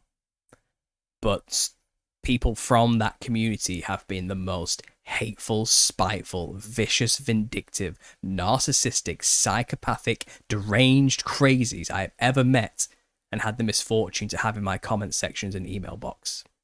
I'll tell you that right now as someone who's been there. Some of them, not all of them, but there's a contingent within it who are just poison. It's the only way to describe them. Poison. And no. Detached from that. You're not putting my name and associating me with whatever crazy stuff is in the pipeline for that community. You're not dragging me down to hell with you. Like, whatever those people have planned to come next, it's going to destroy the whole thing. And I am not going down with that ship. You're not pinning it on me either. I'm not being the poster child for the next delusional cult that's going to arise from our Little Season community. No, I'm not doing it. Yeah. That's my rant on that thing. Like, it's been long enough. It's been like a year since I detached. I can start getting a little bit more retrospective and open about it all. But rest assured, I will continue to be attacked because I choose to not stand with them. Because they are the paragons of virtue and wisdom and truth, and to be against them is to be against Christ in their eyes. And you know what? Take that attitude with you, because I want nothing to do with it. Nothing to do with me. I am. My work stands for itself.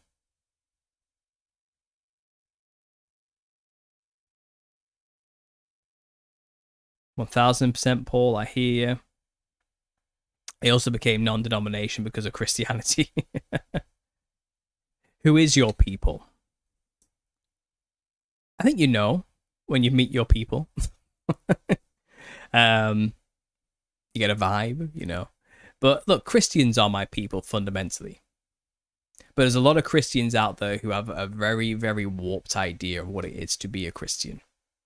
And they brought that baggage with them from the church that they were raised in or indoctrinated into. And their presence often causes more division than unity when it comes to this community online with the truther community, because there's so many different types of Christians in the truther community who from all sorts of backgrounds. There is no cohesion, so there's a lot of fighting most of the time. The ones who are interested in instigating the fight are not my people. I'm not here for that. I'm not interested in that kind of drama. Go take that to the school playground. Not here. That's it, I guess. Yeah, that's all I can really say.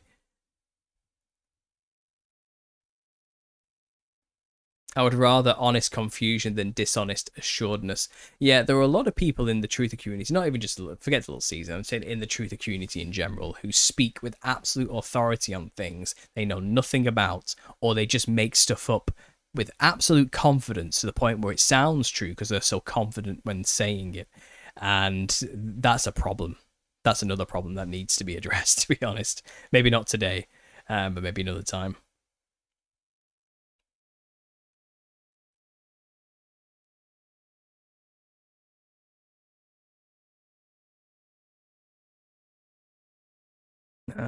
Sorry, just trying to scroll back.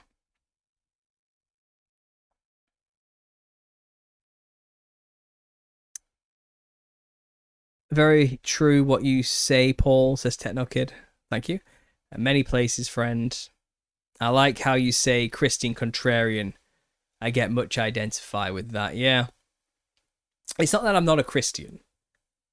But compared to the mainstream attitude and way of being a Christian, I am a contrarian. Okay. But it's not that I'm against Christ. I'm not contrary to Christ. Okay. But I am contrary to churchianity. Like, and I have my reasons. I have my reasons, you know. That's not against church, but churchianity. There's a difference. There is a difference, and perhaps those distinctions need to get made more clearly before I say those things, because people get confused with what I mean. I don't think there's anything wrong with a gathering of believers for fellowship and worship of Christ, a true church. I think that's a good, healthy thing. More often than not, they devolve into cults. They do. You can't convince me otherwise. And if you don't believe that, you're probably in one. That's just my opinion. Take it or leave it. Gary Wayne calls himself the same thing. Well, can you blame him? The guy's talking about Enoch and Genesis 6 and giants. You can't not be a Christian contrarian, can you? When you're in that field. I'm in the same field, you know, so yeah.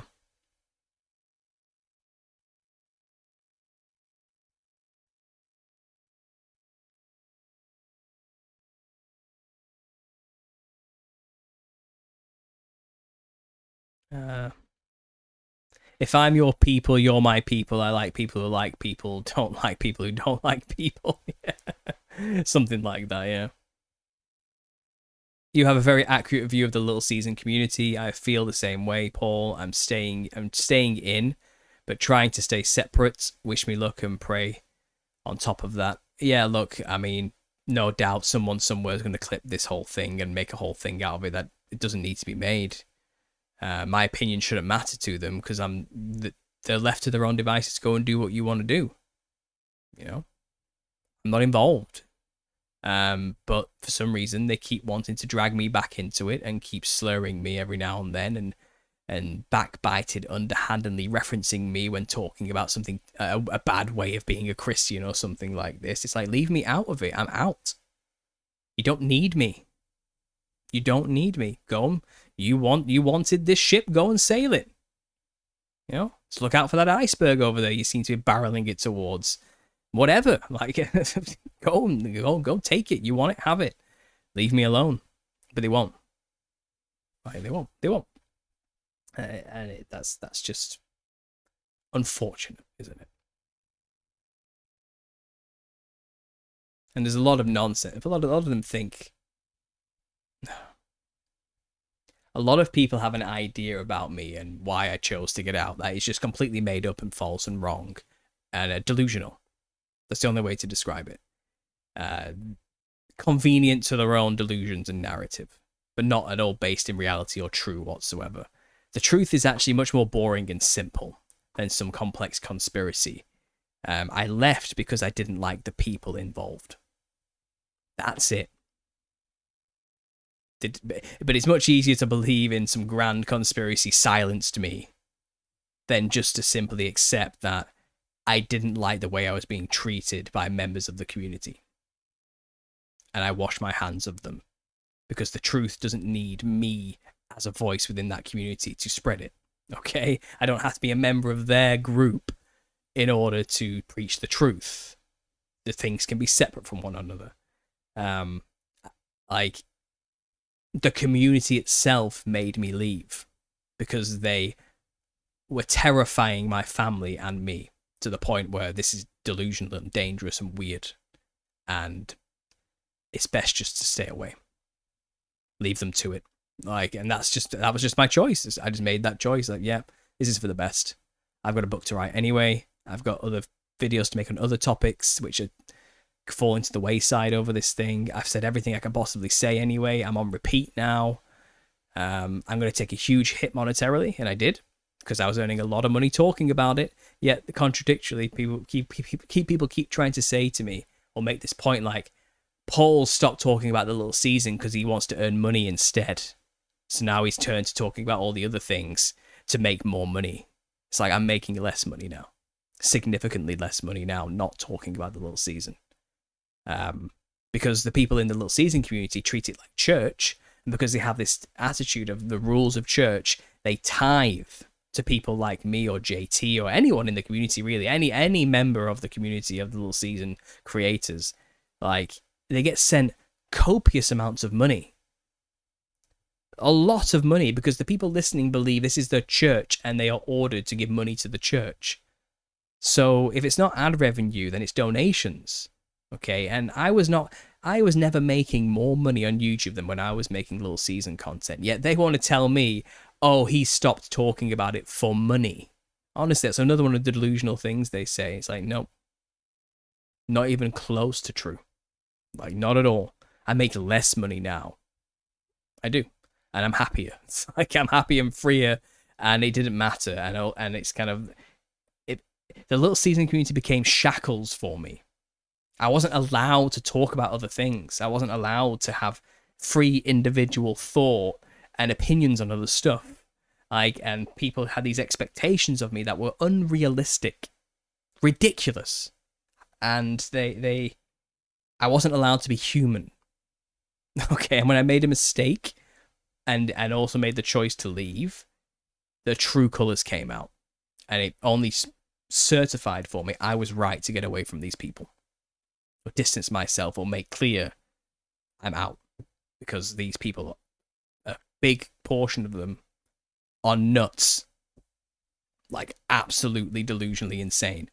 And it's, yeah.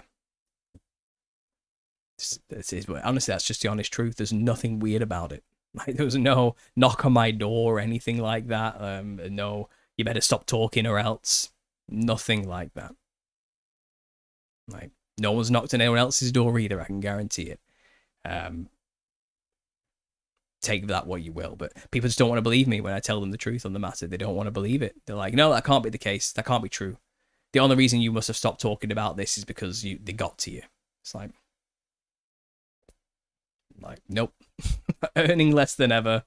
It was a personal choice because I didn't like the way I was being treated, and a lot of the people in that community were dangerous and scary for me and my family, and it's best just to get out, leave it be. That was it, really. It's a simple choice, nothing to it, absolutely nothing else to it.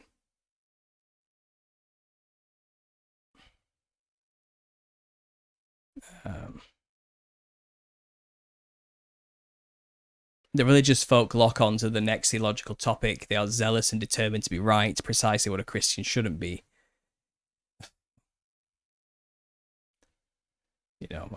Again, I'm not trying to like cast aspersions on people. Like, I'm not trying to put anyone in the community down specifically or anything like that. I'm not here to name names or anything of the sorts. It's just I have never attacked anybody with my channel. Not once. But plenty of people have used their platform to attack me. Completely unprovoked as well. Even after I've been nothing but supportive and kind and helpful and let them use my platform to help them get off the ground and all sorts of things like that. It was just one backstab after the other to the point where I was just done. I don't need these people in my life. Like, these people are poison. And I'm not trying, I'm just trying to be honest. I'm trying to tell you the truth. It's just, and I'm very weary of this now going forward. I'm very selective about who I'm going to let on my channel in the future. They've made me more doors closed and recluse about the whole thing, and more of a lone wolf solo thing, because I have to be, because there's too many wolves out there who want to just bring me down or attack me or something like that. There are just too many. And I feel like a lot of them pretended to like me and be my friend at the start, just to use my channel as well, use my platform for their own gains. I'm not going to lie, I'm going to be honest. And I naively trusted a lot of people and let them come on my channel and do their thing. And it only brought me a lot of pain and misery in the long run. And I should have known better, because I've had this before in my life, where I've had something that people wanted, so they pretended to be my friend to get access to that thing. And then once that thing's gone, I never saw them ever again. Okay? I've had it happen before. I'm sure other people have out there. And I didn't realize how big of a platform I had until it was that thing. And it was new to me to handle and deal with. And now I'm at this point where it's like, I can't be so open anymore. I have to shut the doors, because too many people are out there wanting to abuse me for what I have. And once they've used me, they turn on me and make me the enemy and try and position themselves as more deserving of what I have than me. That generally tends to be how it goes. And it's like, wow, these people are narcissistic psychopaths. And barrier up, close doors, see you in a bit. Good luck. Like, that was it. That's it. That was just my mentality. I'm too old for this shit. I am not going to continue with this. No way. No way.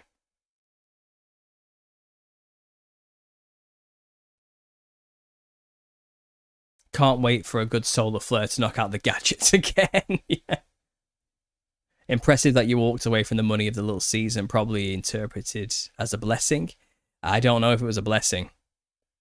I don't know. Like, it's taken me a year to kind of get back to close to where I was, but I'm never going to get back to that kind of money again, I don't think. It's ridiculous.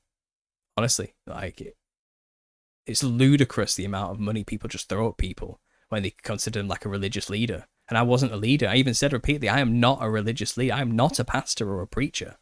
Like, I am not that guy. I'm just a person who's researching a topic and presenting it on a YouTube channel. I am not a ministry.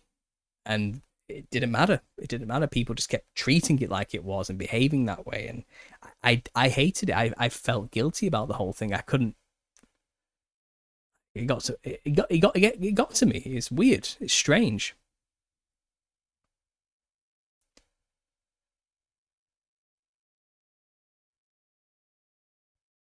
It is saying to me that your Nephilim or clowns discovery hit a nerve.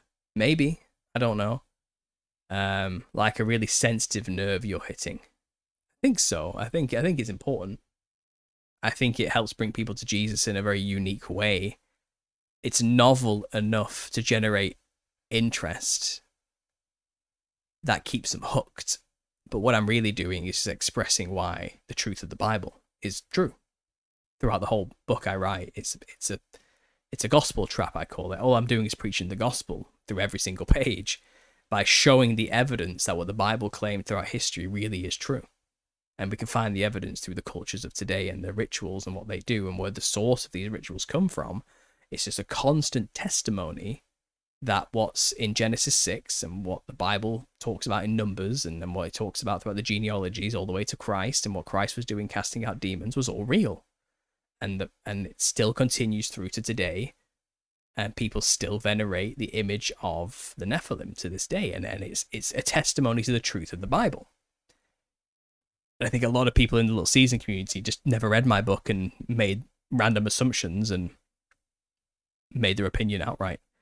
I remember one person was leaving some comment on another channel which was making stuff up about me, saying, oh, he's a con artist, I bought his book but never read it because I realized he was full of shit and all this type of thing. And it's kind of, you never even read the book and you're making that kind of comment about me. Like, who are these people? The lunatics. They're just out for a enemy. They want someone to hate, you know, because they're full of hate as far as I'm concerned. They've got something wrong with them in their life. Something's going on. And I'm the scapegoat, I guess. I don't know.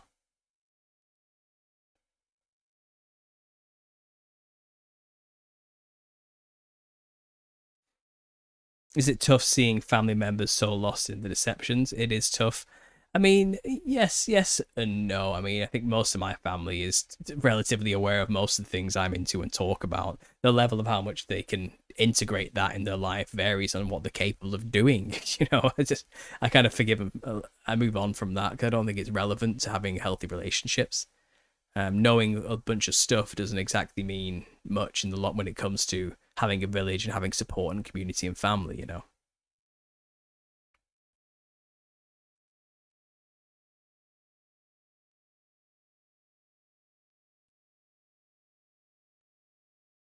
It would be nice to revive that support. It would be a very potent tool of Satan. I'm not sure what that's about there, Morgan. Sorry, I must have missed something. If the Little Season theology is accurate, why is it so well funded and promoted? I really think about that. When FE was discovered, it was attacked at a government level. They created the Flat Earth Society, says Steve Oz. Well, I don't know if it is well funded or if that Christians are generally very generous with the money because in their nature. I couldn't say if it's been infiltrated by feds or not. I mean, how can I make such a claim? I honestly don't know. But I do think there are some people perhaps who may have looked at the whole thing and saw an opportunity to make money and jumped on the bandwagon for that purpose. Because there's always money to be made where there's views. I think some AI channels may have cropped up that kind of try to capitalize on this as well. I think sadly the movement itself will probably fizzle out because they'll be a victim of their own hubris and they'll fatigue themselves as well by only dwelling on the one topic. And I think it's likely going to get led in ways that are going from an outsider perspective going to look odd and strange to the point where it just becomes a very niche, obscure topic. I don't think it was funded or anything. From my experiences, I didn't see that, but I did see a passionate community that was excited to learn something, a new perspective, and I think it got a bit ahead of itself. And I think the leaders and a lot of the commentators as well and followers, I don't know. I feel like they made it into something it shouldn't have been, which is basically a cult-like church. And as a result, they alienated a lot of people and they've started eating each other alive because they're all a paranoid bunch because they're all conspiracy theorists. And if it was infiltrated, then it was more than likely from a few people leaving comments here and there, sowing seeds of doubt about each other, not necessarily the people making the videos. Do you get what I mean? And then the people making the videos saw these things, that comments that were being made by the bad actors or the bots, and believed them, and then went on to spiral out of control in paranoia, and then they all started eating each other alive. And when the feeding frenzy began, I was more like, I'm out. But I didn't stop them from taking a few bites out of me on the way, you know, and they keep nipping at my heels every now and then. But I think I've got enough of a safe distance and a bit of a stick to poke them back now, because I've made it clear where I stand repeatedly. and they can't drag me back into that drama, you know.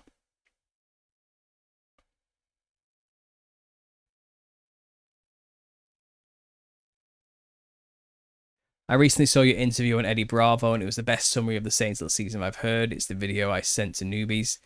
Says Karina for Truth. Well, thanks for that. That was a good talk. It was a bit off random. It was really off the cuff. There was a guy, called, I think it was Flat Earth Bear. I can't remember what he goes by now, but he made compilation videos of my voice talking about the little season where he had images to it and dramatic music, and he uploaded them onto like Instagram and stuff, and I thought they were really good. And he says, "Oh, I actually know Eddie Bravo. Like I'm always in his comment sections and community on his channel. He knows who I am. He recognizes my name as well because they're always talking at his live shows." And he says, "If you want, I'll ask him if he wants to talk to you about it. I think he'd be really interested in this." I said, "Yeah, go for it," and he did, and it just happened. He said, "Yeah, he's in. Let's do it." You know, I was all right, fine. So I did. That was it. I just went on Zoom one night. We booked a time, went on Zoom, and he was there, and we talked for an hour and a half, and I explained everything to him. And he cried at one point. Like, I got to him. I think I got the gospel to him. I don't think it was necessarily even just a little season. It was just talking about how Jesus works, how God works, and his plan for us, and it really got to him. And people said maybe I should have sat there for a bit longer and let him stew on that in silence. Maybe I should have. I didn't know. I was a bit dumbfounded that I managed to make him get to that state, you know. I didn't see it coming. And it was nice to talk to him. It was a really good conversation, and he was really open to it and really nice. And yeah, the next thing I know, he's sharing a clip of mine with Joe Rogan. Like, I didn't ask him to do that, but he asked me. He says, "Do you have any clips that you can show me? I'm on Joe Rogan's podcast. And I want to show him a clip of your work." I said, "Just take anything you want, you know what I mean, from my channel." And he did. He took 10 minutes from a talk I did with Bo on the Bump podcast. And Joe Rogan wasn't having any of it from what I saw. He was like, "Nah, I ain't buying this. There'd be more evidence." And that was it. He was just shot down and moved on. It was over. And people think like Paul's working with Joe Rogan and Eddie Bravo. It's like, I really wasn't. Like, it wasn't anything like nefarious. It's easier than people think to get this, for this stuff to happen. It really is. Like, it just is. But people, paranoid as they are, make more out of this type of stuff than they actually need to, you know.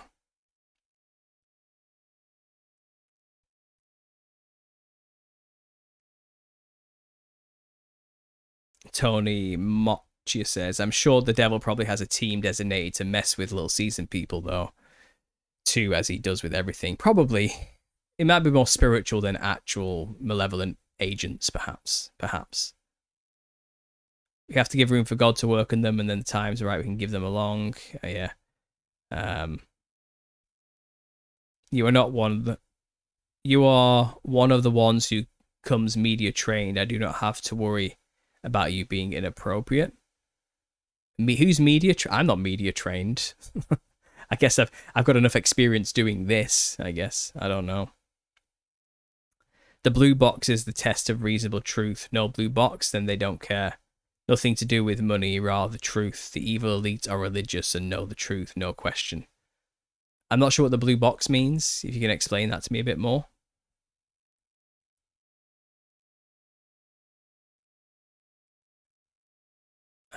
I think you left quite gracefully. I didn't even really notice the way it should be. Well, exactly, yeah. I wasn't looking to make a slam the door on the way out or anything. But I feel like me openly announcing that I'm leaving and going to step back and not make as many videos about this anymore. It's like some content creators and some followers took that as a personal attack. Like a commentary on them for staying and making videos about it. Like there's something inherently wrong with them doing it. And it wasn't. And it wasn't personal. It really wasn't a thing where I wanted to make anything out of it. It was just getting too weird for me. It just wasn't. It was clear I didn't belong, you know. But then they started attacking me. And then they made it personal. So then I defend myself. And then they use that defense as a way to justify the paranoia. And it just becomes this horrible back and forth where I'm damned if I do and I'm damned if I don't in their eyes. Nothing I can say will placate them, and I'm just the devil incarnate and a liar and a deceiver because I decided not to get involved with a group anymore, or be involved or talk about what they want to talk about. How can I be a shill or evil in their community if I'm not even a part of the community? Do you know what I mean? Like, what? Leave me alone. I'm trying to leave you alone. Leave me alone. And that's all it was. But it's just this. It's weird. It's just weird. It's still weird. And it just keeps confirming why I made the right choice in my own eyes. Like, yeah.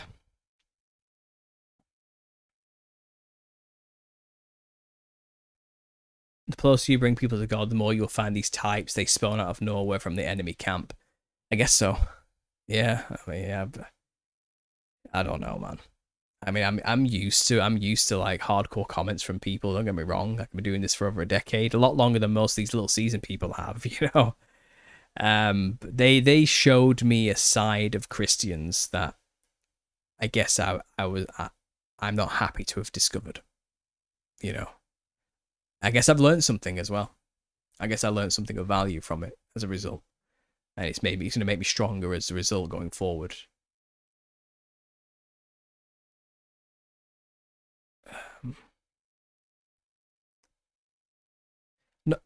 No blue box at the bottom of the YouTube stating conspiracy theory, the ultimate test of BS. That's the blue box you're talking about. Sorry, Steve, I missed that.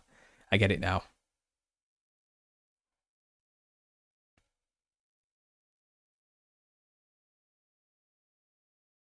I think you left quite gracefully. I love different opinions. I don't mind agreeing to disagree. Little season is likely not a high priority because it's probably seen as infighting. Yeah, something like that.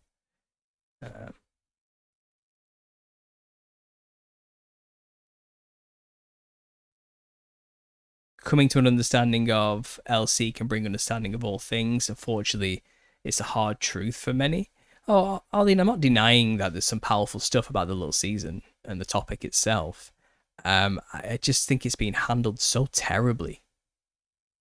And there's no amount of heavy lifting I can do to keep that ship afloat. I don't think. I think unfortunately they're going to have to be victims of their own folly, and it's going to have to go the way wherever it's going right now with the community as it is.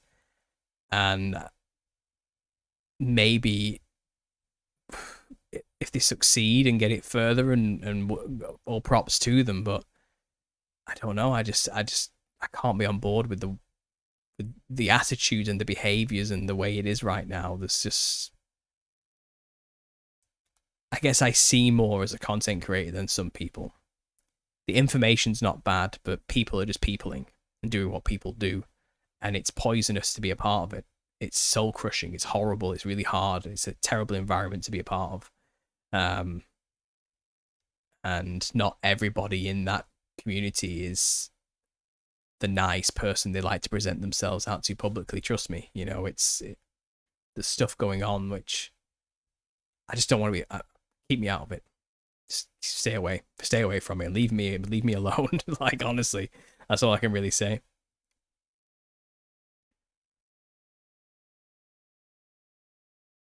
Only person I've ever seen who talks about it is JT. JT's one of the good ones. I'm still in a group chat with him and Vitali as well from Alpha Talks, and he's just chugging along, and I think he's branched out a lot more and talks about a lot of other things. He does the odd little season thing every now and then as well. I think he does it justice because he's cool, he's down to earth, and he's not like pushy about it in any way, and he brings some humor to the whole thing, you know, and a good charisma, and I enjoy it. I think all power to him, you know. And there's a lot of good people in the community. They're not, honestly, it's just this, there's just this odd undercurrent, odd attitudes involved from the more church types, and it's just venomous. There's a lot of venom going around, a lot of holier than thou attitudes as well, and it's just not for me. It's not for me, you know. That's all I can say.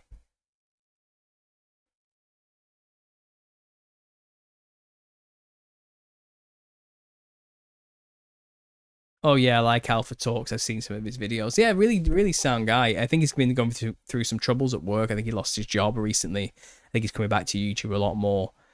I think he's had some financial issues, which is, pray for him. I'm sorry to hear it, but he makes some great videos. He's done some great work over the years. He's touched on topics way before we did. He was talking about the little season concept way before we were. And he's very undercredited. And I've tried to promote his channel of mine many times and his work. He's done a great Parasites are Demons presentation on my channel, all his work, and it was great. And yeah, I think he's a pioneer, and I appreciate Vitaly's work.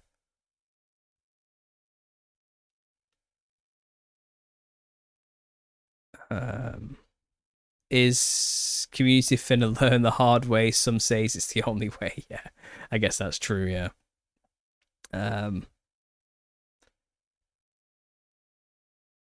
But also the people who don't believe Satan's Little Season can be very rude and claim they know 100% it's not true.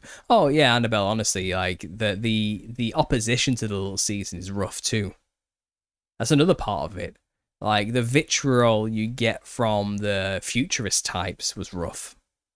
Like, and again, it's like, it's not just that they disagree with you, you're evil. That's how they treat you.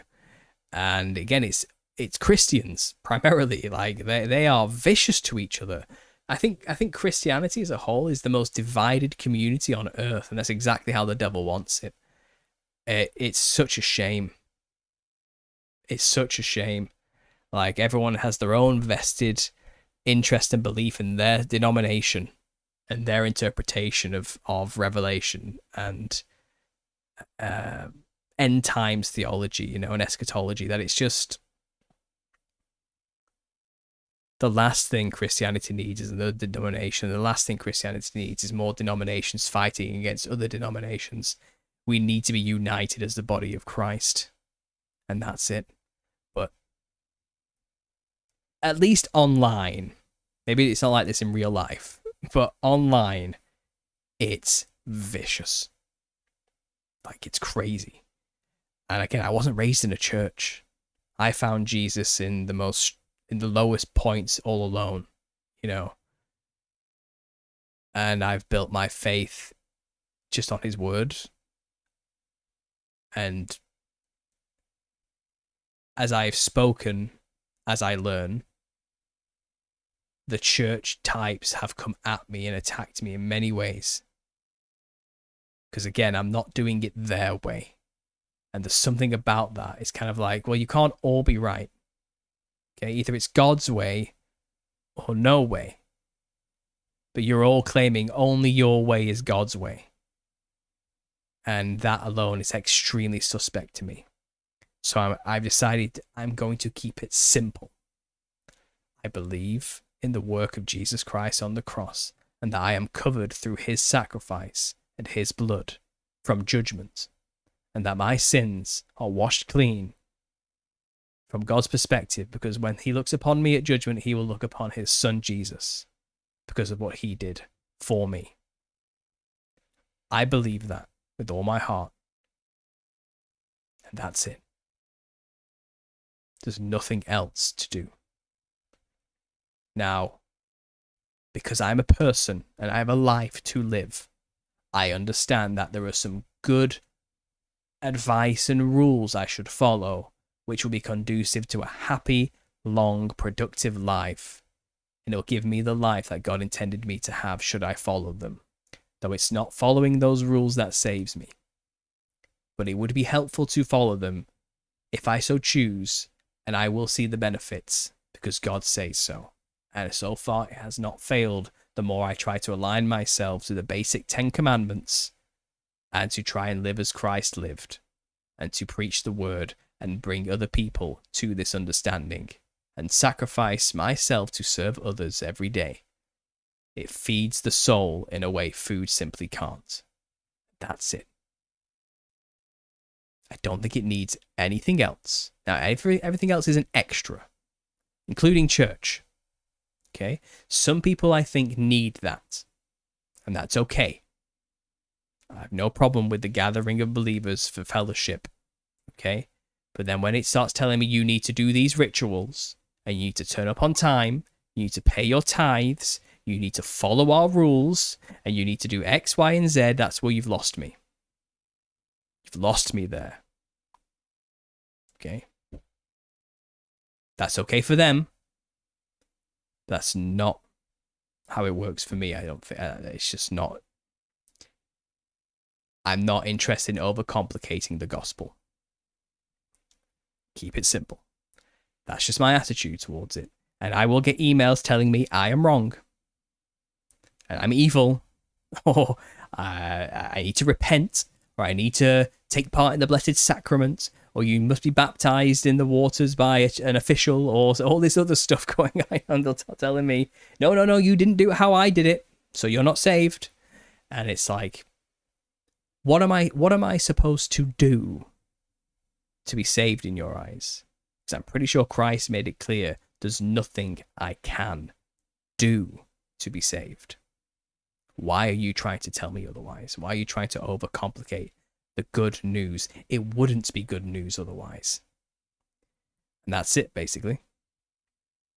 That's and it's not good enough.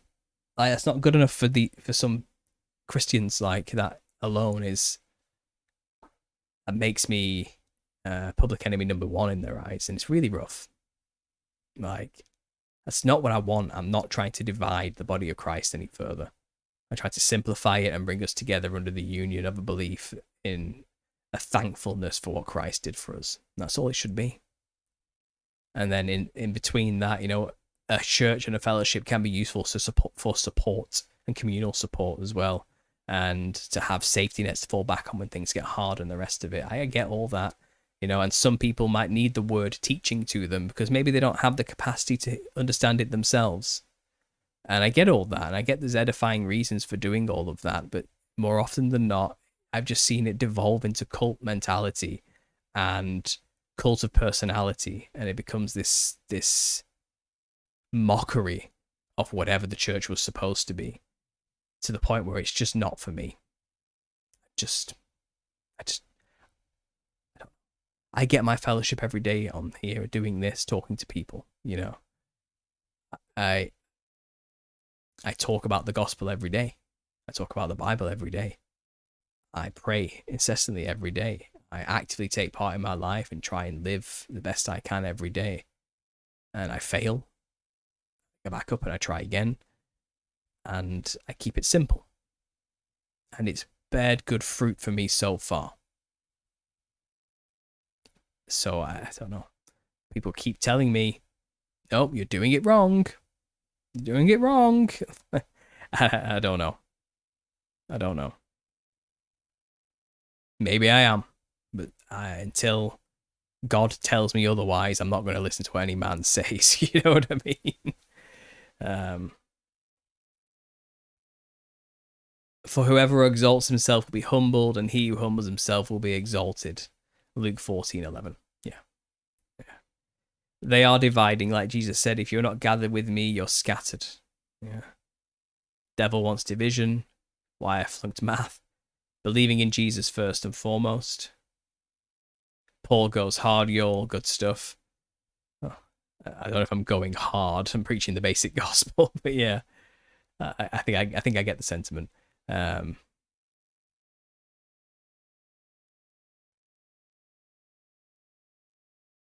All Christians want to go to heaven, but none of them want to die. Very revealing. Yeah.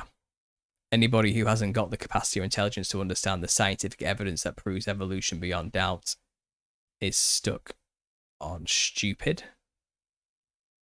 Can lead Christians to knowledge, but can't teach them to think. Delusional. Oh, Chris Holmes, you're in the wrong saloon, buddy. You're in such the wrong saloon. You're lucky I've just reached the 2-hour mark and this show is over. So I'm not going to bother rising to any of what you just said there. But I will leave this with a very simple: God loves you. And I love you too. So thanks for being here, guys. Thanks for listening. Thanks for being on the extra show. I appreciate it. It's late. It's 1:15, so I'm going to go to bed. I'm going to get some water as well. My voice is going. But yeah, thanks for being here on the second channel. I appreciate you sticking around. I hope you enjoy these random rants and rambles. And again, I'll be back in the week for a live Q&A on Wednesday. I'll knock a video or two out in between, but I'm going to do some more writing this week to try and finish the book and get that boxed off, and then I can start the proofreading process and the audiobook reading as well, which is the final proofreading process, reading it out loud. And hopefully in the next couple of months I can have that book out and published, but I do want to spend the next week just finalizing the written word as best I possibly can. So there might be less content on YouTube, but there is stuff happening behind the scenes, believe me. So I'll leave that there, first of all. And if you want to support me, there's Patreon, there's PayPal, there's buy a book, or there's many ways to do that. Go listen to my music or whatever. Whatever you want to choose, it's your choice. I try to get as much choice as possible. I'll leave that there, but thanks for listening. And as always, God bless.